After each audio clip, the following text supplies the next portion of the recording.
Qu'est-ce que vous pensez de la multiplication des arrêtés de maires contre les pesticides dans leurs communes et de leur interdiction par l'État? Alors on a vu le maire de Langouette, je crois, qui est dans le Morbihan, qui est un maire qui a pris un arrêté contre les pesticides dans sa commune.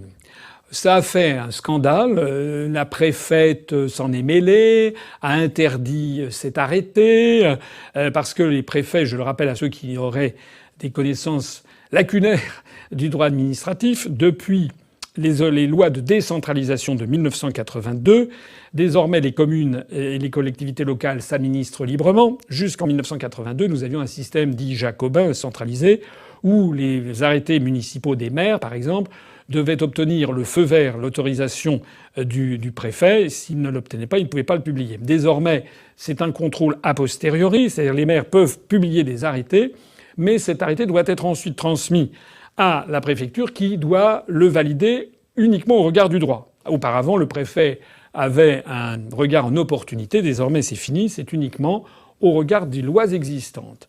Et donc, il y a ce que l'on appelle le contrôle de légalité. Alors, moi, ce que me donne comme impression cette affaire du maire de Langouette, qui s'est d'ailleurs répandue et qui se répand à d'autres maires, c'est que nous avons publié, j'ai publié un communiqué de presse aujourd'hui.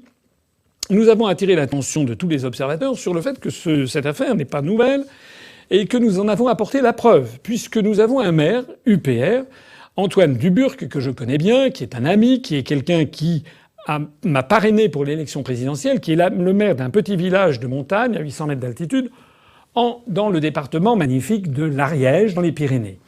Antoine Duburc a adhéré à l'UPR le 8 mai, je crois, 2016.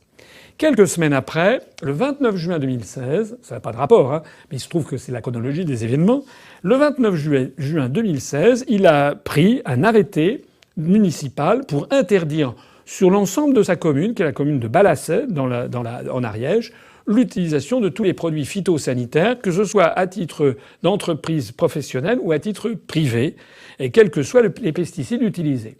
Or, cet arrêté ministériel a été, comme il se doit, transféré à la préfecture de Foix, préfecture de l'Ariège, et il a reçu le visa du service de contrôle de légalité. Nous avons publié cela sur notre site, allez le voir, et donc nous trouvons un peu étonnant toute cette agitation sur le maire de Langouette. Voilà. Nous avons, un maire de l'UPR qui, il y a déjà plus de 3 ans, a pris un arrêté interdisant les pesticides sur l'ensemble du territoire de la commune qui a été validé par le service du contrôle de la légalité de la préfecture de l'Ariège. Alors, quelles sont les leçons à en tirer? Premièrement, il y a un petit problème au ministère de l'Intérieur. Parce que ça peut pas, qu'un arrêté ait été validé par le service de légalité de la préfecture de l'Ariège le 29 juin 2016 et que maintenant, en 2019, on a des préfets qui montent au créneau pour les interdire, ça veut dire qu'il y a un petit problème quelque part. Il y a un problème de jurisprudence. Comment se fait-il que ça pose problème maintenant alors que ça n'en posait pas il y a 3 ans? Ça, c'est le premier point. La deuxième conclusion que je dis, c'est que lorsque nous sommes au pouvoir, nous avons, nous, quelques maires, on n'en a pas beaucoup, on n'en a que 3-4, qui sont maires dans des petits villages et qui sont à l'UPR. On le voit avec l'exemple du maire de Balasset, Antoine Duburc. Eh bien, quand nous, on est au pouvoir, on met en œuvre ce que nous avons dit. Nous ne faisons pas de l'écologie pour la frime. On ne fait pas un truc à la Jadot du style, moi, voilà, il y a urgence, écologie, nana, mais il faut rester dans l'Union européenne. Et puis une fois qu'on est dans l'Union européenne, il y a le CETA. Et on a vu M. Jadot pour le CETA? Rien. La seule façon de ne pas avoir le CETA avec le Canada, c'était de proposer ce que je proposais à la sortie de l'Union européenne.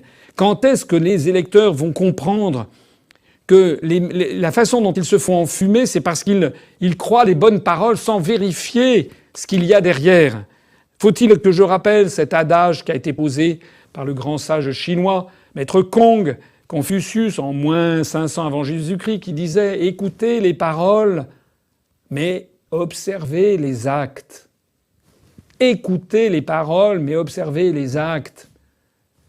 Nous, on n'a pas fait des grandes proclamations sur le réchauffement planétaire, le CSA. Nous, on dit que pour renouer avec une planète propre, avec l'écologie, pour diminuer les gaz à effet de serre, pour protéger l'environnement, pour empêcher la destruction des fonds marins, le 6e continent de plastique, là, ce vortex au nord-est du Pacifique, tout ça, ça vient de l'hyperconsommation, ça vient des délocalisations industrielles, ça vient de tout ce schéma d'hypermondialisation qui nous est imposé par les traités européens.